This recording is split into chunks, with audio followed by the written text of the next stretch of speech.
আসসালামু আলাইকুম। সবাই কেমন আছেন? আশা করি সবাই ভালো আছেন। আজ আপনাদের জন্য নিয়ে এসেছি গল্পের দ্বিতীয় পর্ব। আশা করি গল্পটি আপনাদের ভালো লাগবে। তাহলে চলুন শুরু করা যাক। আলাদা একটা অনুভূতি কাজ করছে আমার মাঝে। তারপর যা হবার তাই হলো। প্রায় ঘন্টাখানেক পর আমি একটা সিগারেট ধরিয়ে দরজা খুলে দিলাম। ও, আপনাদেরকে তো বলাই হয়নি যে আমি সিগারেট খাই। এমনিতে তেমন একটা খাই না, ওই আর কি, খাবারের পরে একটা করে খাই। তবে টেনশনে থাকলে তখন তো একটার পর একটা খেতেই থাকি। 1 ঘন্টার ভেতরে কম করে হলেও 2-3 প্যাকেট তো শেষ করি। যাই হোক, স্বপন তখনও দরজার বাইরে দাঁড়িয়েছিল। আমি দরজা খুলতেই স্বপন আমাকে ধাক্কা দিয়ে রুমের ভেতর প্রবেশ করে মেয়েটিকে দেখার জন্য। আসলে মেয়েটির সাথে আমি কি করেছি আর মেয়েটি কি অবস্থায় আছে, কিন্তু যেটা মনে মনে ভেবেছে তার চেয়েও ভয়ঙ্কর দৃশ্য ওর চোখে পড়ে। মেয়েটির অবস্থা দেখে ওর মাথায় যেন বজ্রপাত হলো। ও যেন নিজের চোখকে বিশ্বাস করাতে পারছে না যে আমি এমনটা করেছি। স্বপন ধীরে ধীরে 1 পা 2 পা করে মেয়েটির সামনে গিয়ে দেখে মেয়েটির শরীরের জামা কাপড় জায়গায় জায়গায় ছিঁড়ে গেছে। শরীরের অনেক অংশে খামচানোর আর আঁচড়ের দাগ, 2 হাতে অনেক জায়গায় সিগারেট দিয়ে পোড়ানোর দাগ। এসব দেখে স্বপন যা বোঝার বুঝে গেল আমি মেয়েটির সাথে কি করেছি। স্বপন ঘাবড়ে গেল। ভয় ও আতঙ্কে ওর হাত পা থরথর করে কাঁপতে লাগলো। এখন কি হবে এটা ভেবে।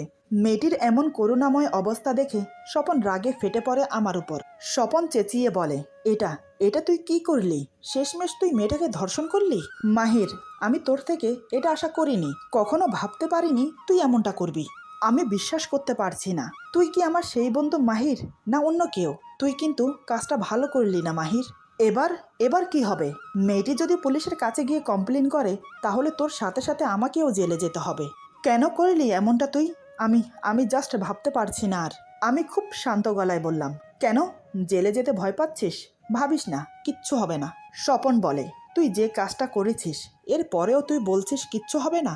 পাগল হয়ে গেছিস তুই? এবার আমি চেঁচিয়ে বললাম, আরে চুপ কর তো তুই। সেই কখন থেকে লেকচার দিয়ে যাচ্ছিস। তুই যেটা ভাবছিস তেমন কিছুই করিনি আমি। স্বপন বলে, আচ্ছা তাহলে তুই বলছিস তুই কিছুই করিসনি, তাহলে এই মেয়েটির এমন হাল হলো কি করে? এখন এটা বলিস না যে ভূত এসে করে দিয়ে গেছে। আমি বললাম, এই তুই একটু শান্ত হবি? সেই কখন থেকে কানের কাছে ঘ্যান ঘ্যান করছিস? আমি বললাম তো আমি কিছুই করিনি মেয়েটার সাথে। স্বপন বলে, তাহলে এমনটা হলো কি করে আমাকে বল। আমি বললাম, হবে কি করে আবার, আমি করেছি। স্বপন বলে, এই এই তুই কি আমাকে পাগল পেয়েছিস? এখনই তো বললি যে তুই কিছুই করিসনি, এখন আবার বলছিস তুই করেছিস। এই কি উল্টাপাল্টা কথা বলছিস বলতো? কি করেছিস একটু ক্লিয়ার ভাবে বলে আমাকে একটু উদ্ধার কর। আমি বললাম, বলছি, চল বাহিরে চল। এই বলে ওকে নিয়ে ড্রয়িং রুমে চলে এলাম। ড্রয়িং রুমে এসে সোফায় হাত পা ছড়িয়ে হেলান দিয়ে বসে পড়লাম। চোখ বন্ধ করে মাথা এলিয়ে দিয়ে সিগারেট টানতে শুরু করলাম।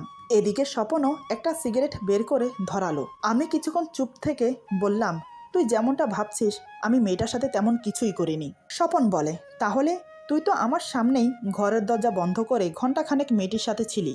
এতক্ষণ ধরে তুই কি করেছিলি রুমের ভেতর?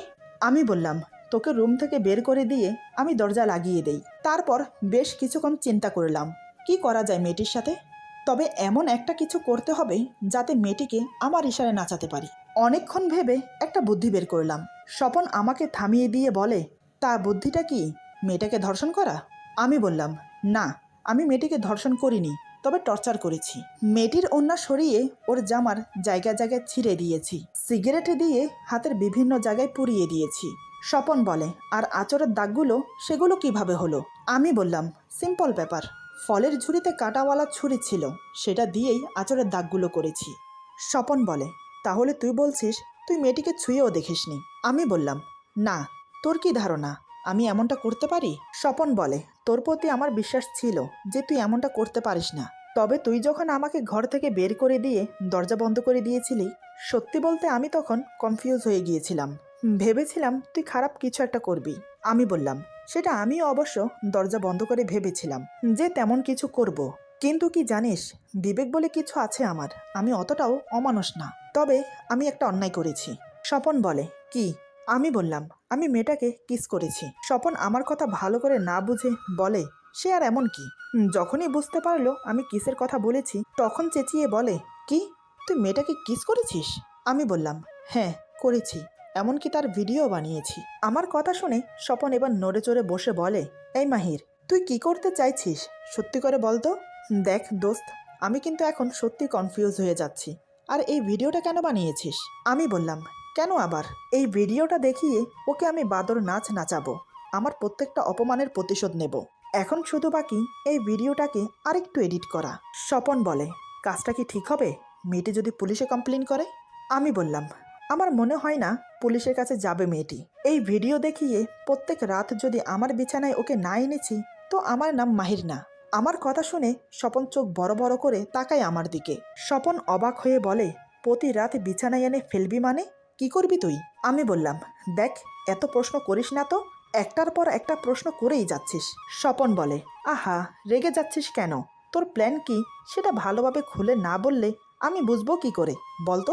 আমি বললাম, এই ভিডিও দেখিয়ে প্রথম কাজ হলো মিডিয়ার সামনে দাঁড়িয়ে যে কথাগুলো বলেছে মেয়েটি, ঠিক আবার সেই মিডিয়ার সামনে দাঁড়িয়ে আমি যা বলতে বলবো সেটা বলবে। তাতে করে যে মিথ্যে অপবাদ আমার নামে রটেছে তা থেকে আমি মুক্তি পেয়ে যাব। সবাই সত্যিটা জানতে পারবে। এতে করে আমার কেরিয়ারে কোনো আসর পড়বে না। দ্বিতীয়ত, এই ভিডিও দেখিয়ে মেয়েটিকে প্রতিদিন রাতে আমার কাছে আসতে বাধ্য করব। তারপর আর কি, ওকে আমার ইশারায় নাচাবো। স্বপন বলে, দেখ, এটা কিন্তু বাড়াবাড়ি হয়ে যাচ্ছে। ভিডিওটা দেখিয়ে মেয়েটিকে দিয়ে সোশ্যাল মিডিয়া সত্যিটা বলানো পর্যন্ত ঠিক আছে, কিন্তু তারপর প্রত্যেক রাতে তোর কাছে আসা, এটা ঠিক হচ্ছে না। মেয়েটিকে দেখে যতটুকু বুঝলাম মধ্যবিত্ত পরিবারের মেয়ে, কলেজে পড়ে। এখন তুই যদি মেয়েটির সাথে এরকম করিস তাহলে মেয়েটির পড়াশোনায় ক্ষতি হবে। আমি বললাম, তোর দেখছি মেয়েটির জন্য দরদ উতলে পড়ছে। দেখ, আমি যেটা বলেছি সেটাই করব। স্বপন বলে, প্রতিদিন রাতে মেয়েটার সাথে কি করবি? আমি গালে হাত বুলিয়ে বললাম, আমার গালে থাপ্পড় মারার প্রতিশোধ নেব, পাবলিকের হাতে অপমান করানোর প্রতিশোধ নেব। ওর জন্য আজ আমার বিজনেসের অনেক বড় ক্ষতি হয়েছে। এই প্রথম আমি ডিল করতে গিয়েছিলাম, কিন্তু ওই মেয়েটির জন্য সব শেষ হয়ে গেল। আমার কাকার কাছে আমি ছোট হয়ে গেছি। না জানো উনি আমাকে নিয়ে কত টেনশনে আছেন। এই মিথ্যে খবরটা শোনার পর উনি কী অবস্থায় আছেন তাও জানি না। স্বপন বলে, কাকাকে ফোন করে বলে দেওয়া তোর উচিত ছিল। আমি বললাম, কি বলবো? বলার মতো কোনো ভাষাই খুঁজে পাচ্ছিলাম না তখন। এভাবে দুই বন্ধু গল্প করতে করতে রাত কাটালাম। মেয়েটি তো অজ্ঞান হয়ে আমার রুমেই পড়েছিল। এদিকে সকাল 8টা বেজে গেল, তবুও মেয়েটির জ্ঞান ফিরেনি। স্বপন বলে, কিরে, মেয়েটির তো এখনো জ্ঞান ফিরছে না, কি হয়েছে বলতো? আমি বললাম, কি আর হবে, কাল মনে হয় ওভারডোজ হয়ে গেছে, তাই হয়তো জ্ঞান ফিরতে দেরি হচ্ছে। এমন সময় আমার চোখে পড়লো মেয়েটি নড়ে চড়ে উঠেছে। আমি বললাম, চিন্তার কোনো কারণ নেই, ওই তো জ্ঞান ফিরেছে। মেয়েটির জ্ঞান ফিরতেই মিটমিট করে চোখ খুলে তাকালো। রুমের চারিদিকে তাকিয়ে আমার দিকে চোখ পড়ার সাথে সাথে ওঠার চেষ্টা করলো, কিন্তু উঠতে গিয়ে বুঝতে পারলো ওর পুরো শরীর ব্যথা করছে। এমনটা হওয়ার কারণ কি সে নিজেও বুঝতে পারছে না। মাথাটা ঝিমঝিম করছে, হাতে পায়ে ভীষণ ব্যথা আর জ্বালা করছে। মেয়েটি কোনো মতে এক হাত উঠিয়ে মাথা চেপে ধরলো। এবার ধীরে ধীরে পুরোপুরি চোখ খুলে শরীরের দিকে তাকাতেই চিৎকার দিয়ে ওঠে। শরীরের এমন অবস্থা দেখে মেয়েটি বুঝতে পারলো মেয়েটির সাথে কি হয়েছে। গায়ে ওড়না নেই, জামার অনেকটা অংশ ছিঁড়ে গেছে, শরীরে অসংখ্য পোড়া দাগ আর আঁচড়ের দাগ। আমাদের দুজনকে দেখে বৃথা চেষ্টা করছে নিজের ইজ্জত ঢাকার, কিন্তু হাতের কাছে কিছুই পাচ্ছে না। শেষমেশ বিছানার চাদর টেনে নিজের শরীর ঢাকলো। মেয়েটির এমন করুণ অবস্থা দেখে আমার কিন্তু একটুও দয়া হচ্ছে না, তবে আমার মুখে তাচ্ছিল্যের হাসি। এদিকে মেয়েটির এমন অবস্থা দেখে স্বপন বিভ্রান্ত হয়ে পড়ল। ওর খুব অস্বস্তি হচ্ছে, তাই মাথা নিচু করে আমার পিছনে দাঁড়িয়ে আছে। এদিকে মেয়েটি সেই কি কান্না, এত জোরে জোরে চিৎকার করে কান্না করছে যে কানের পর্দা ফেটে যাচ্ছে। অনেকক্ষণ ধরে কান্না করলো, মোট কথা হিচকি উঠে গেছে। আর চিৎকার করে কান্না করার শক্তি নেই ওর, তবে নীরবে চোখের পানি পড়ছে। কান্না করতে করতে মেয়েটি বলে, কেন করলেন আমার সাথে এমন? আমি আপনার কি ক্ষতি করেছি? মেয়েটির কথা শুনে সত্যি এবার আমার হাসি পেল। আমি হো হো করে হেসে বললাম, তুমি যা করেছো তা এখনো 24 ঘন্টা পার হলো না, এরই মধ্যে তুমি ভুলে গেছো যে তুমি আমার সাথে কি করেছো? বাহ, মানতে হয় তোমাদের মতো মেয়েদের অভিনয়কে। কিন্তু ম্যাডাম, এই আমি মোহাম্মদ মাহির চৌধুরী এত সহজে কিছু ভুলি না। মেয়েটি বলে, আমি কিছুই ভুলিনি, আর আমি মিথ্যে কিছু বলিও নি। কাল আপনি আমার সাথে যেটা করেছেন সেটাই বলেছি। অস্বীকার করতে পারবেন যে কাল আপনি আমার ইজ্জতহানি করেননি? আমি এবার এগিয়ে এসে খাটের উপর এক পা তুলে হাঁটুতে কোনো এর ভর দিয়ে মেয়েটির দিকে ঝুঁকে বললাম, আমি কোনো কিছুই অস্বীকার যাচ্ছি না। যা হয়েছে সেটা একটা অ্যাক্সিডেন্ট ছিল, আমি নিজের ইচ্ছায় কিছু করিনি। বাসটা যদি তখন আচমকা ব্রেক না কষতো তাহলে হয়তো এমনটা হতো না। তবে আমি কতবার করে বললাম যে আমি নিজের ইচ্ছায় কিচ্ছু করিনি, যা হয়েছে সেটা একটা অ্যাক্সিডেন্ট। কিন্তু তুমি সবার সামনে আমাকে অপমান করলে, আমাকে থাপ্পড় মারলে, এমনকি বাসের লোকদেরকে দিয়েও আমাকে অপমান করালে, কিন্তু তাতেও তুমি শান্ত হওনি। শেষমেশ মিডিয়ার সামনেও আমার নামে উল্টোপাল্টা বক্তব্য দিলে। আচ্ছা, একবারও কি ভেবে দেখেছ তখন আমার কি পরিস্থিতি হয়েছিল?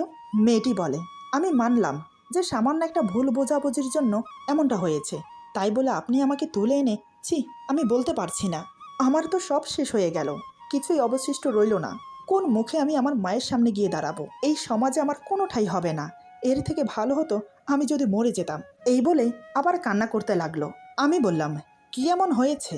সব তো আগের মতনই আছে। আমি তো জাস্ট তোমায় একটু ব্যবহার করেছি, এর থেকে বেশি কিছু না। তবে হ্যাঁ, তোমার জন্য একটা ভিডিও করে রেখেছি। যেহেতু তুমি অজ্ঞান ছিলে, তাই তো কিছুই দেখতে পাওনি। এখন দেখবে নাকি সেই ভিডিও? আমি কিন্তু খুব যত্ন করে ভিডিওটা বানিয়েছি। এই প্রথম কোনো নারীকে স্পর্শ করলাম বলে কথা, আর তার ভিডিও বানাবো না? এ কেমন করে হয় বলো? আমার কথা শুনে মেয়েটির কান্না বন্ধ হয়ে গেল, চোখ মুখ ফ্যাকাশে হয়ে গেল, মুহূর্তেই চেহারার সব রং উবে গেল। ভয়ে আতঙ্কে মেয়েটি থরথর করে কাঁপতে লাগলো। হঠাৎ মেয়েটি আমাকে আর স্বপনকে অবাক করে দিয়ে দৌড়ে এসে আমার পা জড়িয়ে ধরে। আমি জানতাম এমন কিছু একটা হবে, কিন্তু স্বপন তো কল্পনাও করেনি এমন কিছু হবে। সে অবাক হয়ে তাকিয়ে আছে। আমি মেয়েটির দিকে তাকিয়ে মুচকি হেসে মনে মনে বললাম, এবার বোঝো কেমন লাগে। এদিকে মেয়েটি আমার পা জড়িয়ে ধরে কান্না করতে করতে বলে, আমার এত বড় ক্ষতি করবেন না প্লিজ, ভিডিওটা ডিলিট করে দিন। আমি বললাম, আরে তুমি তো দেখলেও না, একবার তো দেখো কত সুন্দর ভিডিও বানিয়েছি। মেয়েটি বলে, না না, আমি দেখব না, আপনি শুধু ডিলিট করে দিন, তাতেই হবে। আমি বললাম, হুম, সেটা তো হচ্ছে না বেবি, এত কষ্ট করে ভিডিও বানালাম আর তুমি বলছো ডিলিট করে দিতে, সেটা তো হবে না বেবি। মেয়েটি বলে, কেন কেন হবে না? আমি বললাম, আমার যে এখনো কার্যসিদ্ধ হয়নি। মেয়েটি বলে, কার্যসিদ্ধ মানে কি কি বলতে চাইছেন আপনি? আমি বললাম, খুবই সিম্পল, কাল যেভাবে মিডিয়ার সামনে দাঁড়িয়ে একটার পর একটা মিথ্যে অপবাদ আমার উপর দিয়েছ, ঠিক সেভাবে আবার মিডিয়ার সামনে দাঁড়িয়ে সত্যিটা সবার সামনে প্রকাশে বলবে। মেয়েটি বলে, প্লিজ আমাকে দিয়ে এমনটা করাবেন না, তাহলে যে আমি শেষ হয়ে যাব, লোক আমাকে ধিক্কার দেবে, আমি পারবো না এমনটা করতে। আমি বললাম, আমি অত শত বুঝি না, আমি শুধু একটা কথা শুনতে চাই, হ্যাঁ বা না। মেয়েটি বলে, না আমি পারবো না, এই কাজ করার চেয়ে মরে যাওয়া অনেক ভালো, আপনি আপনি বরং আমাকে মেরেই ফেলুন। আমি মুচকি হেসে বললাম, তোমাকে মেরে ফেললেই তো সব শেষ হয়ে গেল, এত সহজে আমি তোমাকে মারবো না, তোমাকে আমি ধীরে ধীরে মজা নিতে নিতে টর্চার করব। তবে হ্যাঁ, তুমি যদি আমার কথা মতো না চলো, তাহলে এই ভিডিওটা ভাইরাল করে দেব। মেয়েটি বলে, না না, এমনটা করবেন না প্লিজ। এই বলে মেয়েটি কিছুক্ষণ চিন্তা ভাবনা করলো, তারপর বলে, আমি রাজি, তবে আমি যদি এই কাজটা করে দেই, তাহলে কি এই ভিডিও ডিলিট করে দেবেন? আমি বললাম, সেটা না হয় পরে ভেবে দেখব, যেটা আগে বলা হয়েছে সেটা আগে করো, পরেরটা পরে দেখছি। মেয়েটি বলে, কিন্তু এখন মিডিয়ার লোক পাবো কোথায়? আমি বললাম, সেটা তোমাকে ভাবতে হবে না, আমি এখান থেকে রাস্তায় বের হলেই চিল শকুনের মতো ওরা আমাকে ঘিরে ধরবে, তখন তুমি তোমার বক্তব্য দিয়ে দিও। তবে হ্যাঁ, একটু চালাকি করবে না, তাহলে কিন্তু এই ভিডিওটা ভাইরাল হতে বেশিক্ষণ সময় লাগবে না। মেয়েটি বলে, না না, এমনটা বলবেন না প্লিজ, আপনি যা বলবেন আমি তাই শুনবো, কিন্তু এই ভিডিওটা ডিলিট করে দেবেন। আমি বললাম, সেটা দেখা যাবে, এখন আমার পা ছাড়ো। মেয়েটি আমার পা ছেড়ে অনেক কষ্টে উঠে দাঁড়ালো। মেয়েটি যে এত তাড়াতাড়ি আমার কথা মেনে নেবে আমি ভাবতে পারিনি। আসলে মধ্যবিত্ত ফ্যামিলির মানুষদের মান সম্মানের ভয় একটু বেশিই থাকে। আমি স্বপনকে বললাম, চল ড্রয়িং রুমে যাওয়া যাক। এদিকে স্বপন এতক্ষণ পাথরের মূর্তির মতো দাঁড়িয়েছিল, আমার কথা শুনে নড়ে চড়ে দাঁড়ায়। মেয়েটিকে রুমে রেখে আমি আর স্বপন ড্রয়িং রুমে চলে এলাম। স্বপন বলে, মেয়েটি এত তাড়াতাড়ি মেনে গেল, আমি জাস্ট ভাবতেই পারছি না। আমি বললাম, আমিও ভাবতে পারিনি, তবে হ্যাঁ, মেয়েটিকে এই অবস্থায় বাইরে নিয়ে যাওয়া যাবে না, দিনের বেলা তো নাই। স্বপন বলে, তাহলে কি করবি? আমি বললাম, রাতে হোস্টেলের কাছে নামিয়ে দিয়ে আসবো। স্বপন বলে, যদি মেয়েটি পুলিশের কাছে যায় তখন? আমি বললাম, আমার মনে হয় না মেয়েটি পুলিশের কাছে যাওয়ার সাহস হবে। আরও বেশ কিছুক্ষণ গল্প করলাম আমি আর স্বপন। স্বপন বলে, আমি এখন আসি, কিছু কাজ আছে। আমি বললাম, বেশ, তবে আমাদের বাসায় গিয়ে কাকাকে একটু বুঝিয়ে বলে আসিস, আমার জন্য যেন চিন্তা না করে, আর যদি জিজ্ঞেস করে আমি কোথায়, বলবি একান্তই সময় কাটানোর জন্য এই বাসায় আছি। তবে হ্যাঁ, খবরদার কোনোভাবেই যেন এই মেয়েটির কথা কাকা জানতে না পারে, সেদিকে খেয়াল রাখবি। স্বপন বলে, তুই চিন্তা করিস না, আর কোনো দরকার হলে আমাকে বলিস, তবে আমি একবার বিকেলের দিকে আসব। এই বলে স্বপন বিদায় নিল। আমি আরও কিছুক্ষণ ড্রয়িং রুমে বসে রুমে গেলাম। রুমে এসে দেখি মেয়েটি খাটের এক কোণে বসে আছে। আমাকে দেখা মাত্রই উঠে দাঁড়ালো। আমি মেয়েটির সামনে গিয়ে দাঁড়ালাম। মেয়েটি আমার সামনে মাথা নিচু করে দাঁড়িয়ে আছে। আমি এবার মেয়েটিকে ভালো করে দেখলাম। পা থেকে মাথা পর্যন্ত খুঁটিয়ে খুঁটিয়ে দেখলাম। না, কোনো কসুর ছাড়েনি তাকে তৈরি করার সময়। একদম নিখুঁত পরিপাটি করে তৈরি করেছে বিধাতা তাকে। কিন্তু আমার চোখের সামনে মেয়েটির শরীরের ক্ষতগুলো জ্বলজ্বল করছে। মনে হচ্ছে একটু বেশি টর্চার করে ফেলেছি। জায়গায় জায়গায় রক্ত জমাট বেঁধে গেছে। না জানি কতটা কষ্ট হচ্ছে। কিন্তু আমার তো মায়া করলে চলবে না। আমার যে প্রতিশোধ চাই। এর থেকেও ভয়ঙ্কর নরক যন্ত্রণা দেব আমি ওকে। প্রতিটা পদে পদে বুঝিয়ে দেব আমি চাইলে কি করতে পারি। আমি মেয়েটিকে বললাম, দাঁড়িয়ে কেন, বসে পড়ো। মেয়েটি আমার কথা মতো গুটি গুটি পায়ে খাটের এক কোণে গিয়ে বসে পড়ল। গায়ে ওড়না নেই দেখে 2 হাত জোড়ো করে বুক ঢাকার চেষ্টা করছে। কাল রাতে ওড়নাটা কোথায় ছুঁড়ে ফেলেছি ঠিক মনে নেই আমার, তাই খুঁজতে লাগলাম। অনেক খুঁজে না পেয়ে খাটের নিচে দেখি খাটের নিচে পড়ে আছে। আমি ওড়নাটা নিয়ে মেয়েটির মুখে ছুঁড়ে মারলাম। ওড়নাটা পেয়ে মেয়েটি নিজেকে ঢেকে নিল। তবে মেয়েটি এখনও নীরবে কান্না করে যাচ্ছে। চোখ থেকে টপ টপ করে জল পড়ছে। এমন অবস্থায় মিডিয়ার সামনে যাওয়া একদম উচিত হবে না।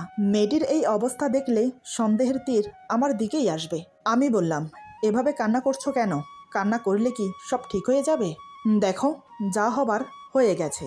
সব কিছুর সাথে এখন মানিয়ে নেওয়ার চেষ্টা করো, তাতেই তোমার মঙ্গল। এবার মেয়েটি মুখ খোলে। সে বলে, আমি হোস্টেলে ফিরে যেতে চাই, আমাকে যেতে দিন। আসলে মেয়েটি হোস্টেলে থেকে কলেজে পড়ে। মেয়েটির মা গ্রামের বাড়িতে থাকে। ওর বাবা নেই, অনেক আগেই নাকি মারা গেছে। বাবার রেখে যাওয়া জমি জামা চাষ করিয়ে যেটা পায় সেটা দিয়ে মা আর মেয়ের দিব্যি চলে যায়। মার স্বপ্ন পূরণ করতেই সে ঢাকা এসেছে। এখানে যেহেতু মেয়েটির কোনো আত্মীয় স্বজন নেই, তাই হোস্টেলে থেকে পড়াশোনা করে। খবর নিয়ে আরও জানলাম মেয়েটি নাকি খুবই মেধাবী আর খুবই নম্র ভদ্র, ভালো, সহজে কারো সাথে একটা মেশে না। নিজেকে সবসময় গুটিয়ে রাখে, তবে নিজের মান সম্মানের দিকে খুবই স্ট্রিক্ট। এমন কিছু করবে না যাতে ওর মান সম্মান নিয়ে টানাটানি পড়ে। কিন্তু শেষ রক্ষা তো আর হলোই না। শেষমেশ আমার হাতেই তার মান সম্মান খোয়া গেল। যাই হোক, মেয়েটির ব্যাপারে আরও খোঁজ নিয়ে জানতে পারলাম মেয়েটির নাম ফাতেমা বিন ইকরা। খুবই সুইট নাম। নামটি যেমন মানুষের মন ছুঁয়ে যাবে, তেমনি তার মিষ্টি চেহারা দেখলেও মন শান্ত হয়ে যাবে। যাই হোক, আমি বললাম, হোস্টেলে গিয়ে কি করবে শুনি?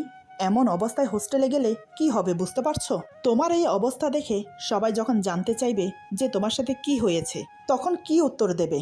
যেটা তুমি লুকোতে চাইছো সেটা সবার সামনে প্রকাশে চলে আসবে। তবে হ্যাঁ, তাতে আমার কিছু যায় আসে না। মান সম্মান গেলে তোমার যাবে, আমার কি তাতে? আমার কথা শুনে মেয়েটি আবার ডুকরে কেঁদে ওঠে। আমি বললাম, কান্না করছো?